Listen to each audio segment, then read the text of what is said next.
Good morning, good afternoon, or good evening, ladies and gentlemen, boys and girls, children of all ages. It is the DOUG here once again, and I am back for my NFL Week 3 picks. But before we get to that, we got Week 2 to go over and some notes as well. Of course, how much notes? It took me 2 pages. So this should be fun and educational. Here we go. I went 10-5-1 Week 2, and for the season, I am 17-13-2. So good week for me. A little upset about the tie, but we'll get to that later because I do talk about it. All right, get to some news of the week. Jacksonville Jaguars starting left tackle Cam Robinson has torn his ACL in his left knee. ESPN has confirmed this. Robinson suffered the injury in the first quarter of Sunday's victory over the Patriots. NFL Network was the first to report the diagnosis Monday. Robinson, who's 22, was a second-round draft pick of the Jaguars last year after starting in college at Alabama. The 6'6", 320-pounder started 15 games as a rookie last season for the Jags. He will probably be out the rest of the season. Going to Buffalo now, showing how bad the Bills are. Quarterback Von V. Davis abruptly retired at halftime of Sunday's 31-20 loss to the Chargers, saying in a statement later that Rui had hit him. I shouldn't be out there anymore. Davis, a 10-year vet, said he meant no disrespect to his teammates and coaches, but that physically he could no longer play at the standard he set for himself. Okay, I'm going to talk about this now. I found it funny that he did that. Granted, he should have had the balls to play the full game and then retire. I feel like that's a slap in the face to your teammates who still played the game. If you think you're bad or can't play anymore, that's fine, but wait till after the game and still show some respect to your teammates. That's just my opinion on that. Also, I'd go on. Bills coach Sheen M said he communicated to us that he was done. Staying with Buffalo, the running back LaShawn McCoy suffered fractured ribs in Sunday's loss to the Chargers. A source confirmed to ESPN the injury was first reported Monday by the NFL Network. McCoy suffered the injury in the third quarter Sunday when center Ryan G fell on him. Remember, children, fat people do hurt you when they land on you. McCoy was obviously in pain while walking around the locker room after the game. The 6'10" Pro Bowler declined an interview request because he was having difficulty speaking. McCoy finished the game with 39 yards on 9 carries, as well as 4 catches for 29 yards. He's probably not going to be playing this week, so fix your fantasy teams if you have them. Going to Philly now, wide receiver Mike Wallen, spotted in a walking boot after Sunday's loss to Tampa Bay, suffered a potential season-ending ankle injury on Sunday, sources told ESPN's Adam Scheffler. And going to the Giants, who lost to my Cowboys, the Giants starting center Joe H. is out for the rest of the season after fracturing his right ankle and leg in a loss to the Cowboys on Sunday night. The injury occurred midway through the third quarter when a pile of players fell on the back of his leg.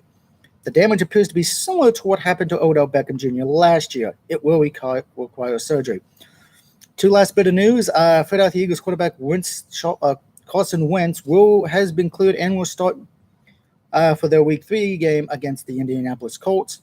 And the Vikings have signed former Cowboys kicker Dane Bailey, and the Browns let go of their kicker and signed a rookie. I did not get the name of him. I do apologize for that.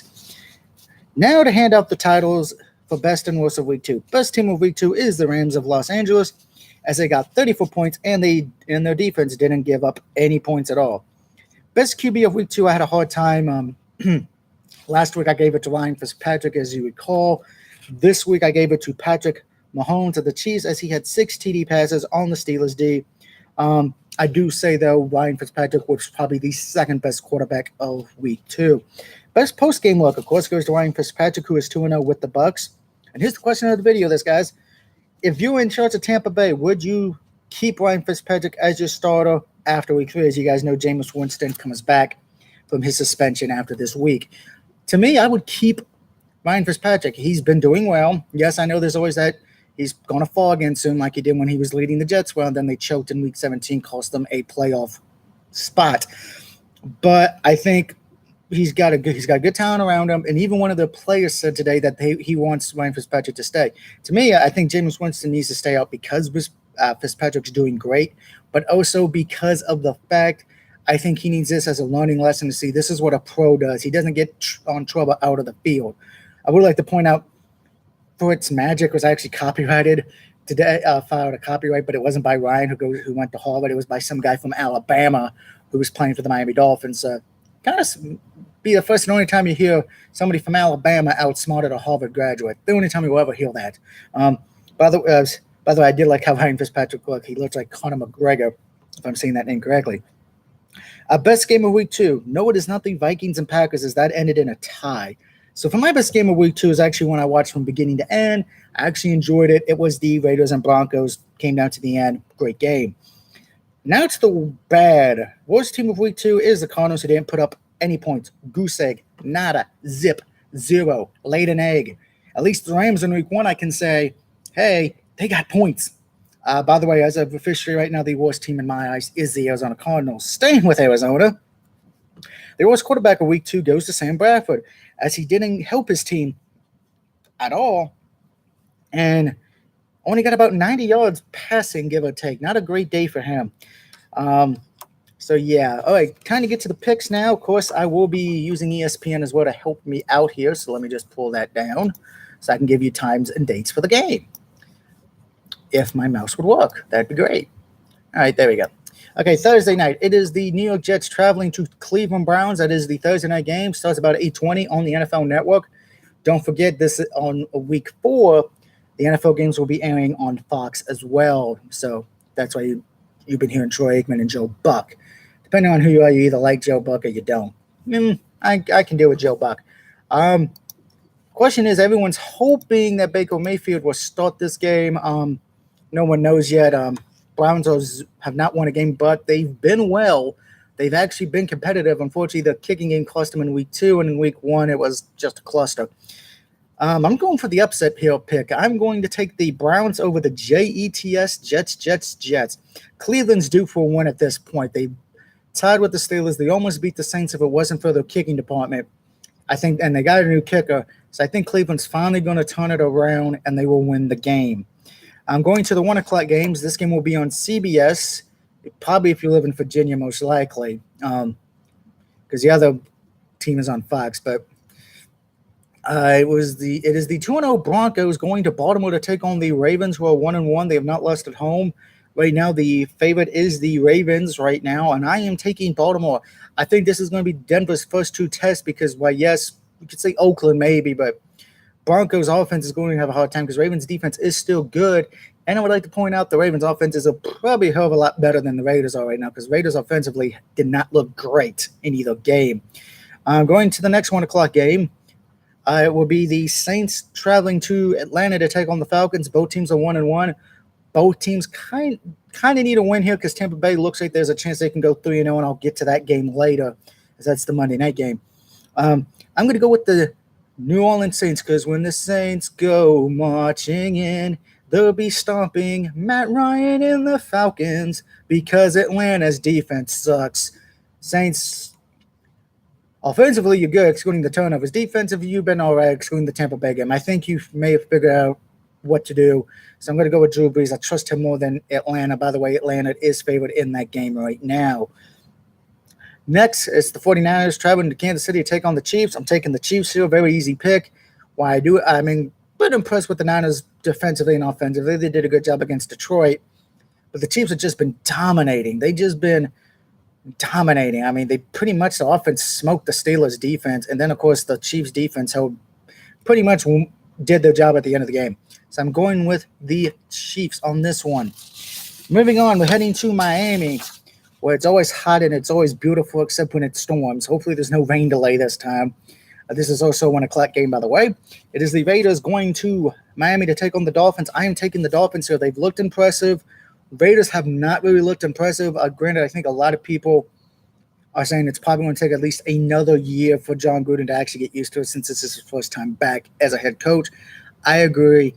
Raiders will lose. Dolphins all the way. Dolphins keep a hold of their first division place right now since everybody else is 1-1 or doesn't have a win. Speaking of that, my lock of the week, it is the Buffalo Bills traveling to Minnesota. I am taking the Vikings here. Sorry, Bills just suck. They're like one of the worst 2 teams in the NFL right now. As much as I'm going to be making fun of the Texans and Giants here in a little bit, at least they can score points and actually know how to protect their quarterback. Bills can't do nothing right. Vikings should win this. As a matter of fact, Vikings are favored by at least 16 points. And oh, by the way, the Chiefs are favored and Miami's favored as well, if you wanted to know.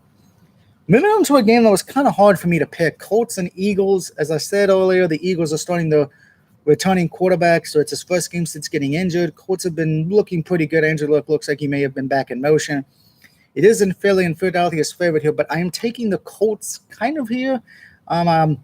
With this being Wentz' first game back, I'm a little worried. There might be some rust there. We shall see. So I'm going to go with the Colts. Eagles really didn't look that good against Tampa, and they didn't look that great either against the Falcons, but it is what it is. All right, going to the next game, it is the Redskins at home taking on the Packers. Packers had that tie with the Vikings, which was just terrible. Just terrible. Not a good week for kickers last week. Redskins didn't really put up a fight against Kansas City. I'm going to take Green Bay here. It's hard to bet against Aaron Rodgers. He looks healthy. That's one reason I didn't pick the Packers in week 2. Granted, even if I did, I still would have ended up in a tie. You know, ties are bad. So, yeah, I am taking the Packers here on the road to beat Green Bay. I mean, let me rephrase that. I am taking the Packers on the road to beat the Redskins. Botchamania. Yay. Then, of course, the last few 1 o'clock games, I have the Bengals on the road over the Panthers. Panthers have some injury. Bengals have actually looked not like the Cincinnati Jailbirds, as they're known as, will actually look competent. But, of course, the question is, if they do make the playoffs, can they actually win a playoff game? I haven't won a playoff game since I was a kid, and that's if that. So I'm taking the Bengals. Panthers a little beat up. Next, Titans on the road against the Jaguars. By the way, Packers are favored and Carolina Panthers are favored in their games respectively. Right now, there's no favor in this one. It is the Jags at home against the Titans. I'm taking the Jaguars here. What is impressive, the Titans won without their starting quarterback and probably the best receiver / tight end. I don't trust the Titans. Taking the Jags at home. Next game, which was a hard pick for me, the Giants and Texans, both 0-2. One of them needs to win this if they want to keep any hope of a playoff spot. Houston is favored by 6, and I am going with the Texans here. The Giants' offensive line is just terrible. Anybody who watched the game against Dallas just kept getting to Eli at least enough, and they were able to stop the running game, and Odell Beckham really wasn't a factor. Now, of course, adding the injury to that line, it's going to be interesting to see if Eli can stay up. To be honest, I think the Giants probably may regret not getting a quarterback. I think Texans win this game. Probably won't be as close as people think, but Houston is favored right now. Going to the 4 or 5 game, it is the Chargers at the Rams. Battle of Los Angeles. Who will win the battle in LA? I'm going with the Rams here. Rams have been dominating. We saw what they did against Arizona. Chargers, I think, will put up a better fight, but the Rams will win the game. Moving on to probably what would also be a lock of the week. Arizona was favored. By the way, the Rams are favored as well. It is the Bears on the road. Bears on the road, taking on the Cardinals. I'm taking the Bears. You heard what I said about the Cardinals earlier. Worst team in the league right now. Probably have the worst quarterback in the league. So I'm taking the Bears. Should be an easy win for them this week. And then the last 4 o'clock, 4:25 game, I'm taking the Cowboys. Obviously, that's my team. Seattle's not looked good in either game. They actually looked bad against the Bears until near the end, but by then too little too late. Kind of like with the Giants on Sunday. Yeah, you got enough points, but too little too late at that point couldn't really do anything. Dallas's defense, if they play like they did on Sunday, should be a win, but it's the offense of Dallas that's the question mark in that game. So just be warned when you're making your pick on who you have. Sunday night, I got the Patriots over the Lions. Sorry, Lions have not looked great. They've been better than a lot of the other teams who are 0-2 right now. But, yeah, the Patriots, then they got Josh Gordon, so we're going to see how that works out for the Patriots as well. But Patriots on the road again over Detroit. And, by the way, Patriots are favored to win that game. I still can't believe Arizona's favored. And the Seahawks are favored by a point. So, kind of interesting in that one. Then, of course, Monday night, it is the Steelers on the road taking on Tampa Bay. This game originally, before the season started, I would have probably said the Steelers, but I'm taking Tampa Bay here. Buccaneers have looked good. They're 2-0. Ryan Fitzpatrick's been doing his job. Steelers offensively have not looked great. Steelers defensively, it looks like a joke. There's a lot of turmoil in there. Because if anybody heard what happened with Antonio Brown on Twitter, yeah, the Steelers look like they're ready to implode. Could we be seeing them go to mediocrity? in the next few years? That is the question, because Big Ben's not too far from time. Bell is going to be gone, so Brown may be the only one left. And now after yesterday, that may not even be that could be in question. So we shall see. But I got the Buccaneers at home. So my recap picks: I got the Browns, Ravens, the Saints will go marching in, the Chiefs, Dolphins, and the Vikings, and the Colts, Packers, Bengals, Jaguars, Texans, Rams, the Bears, my Cowboys, Patriots, and the Buccaneers getting a win this week. Let me know what you think of my picks. Do you agree or disagree? And until next time, this is the DOUG signing off, saying thank you for watching. I hope to see you real soon. Good night, everybody.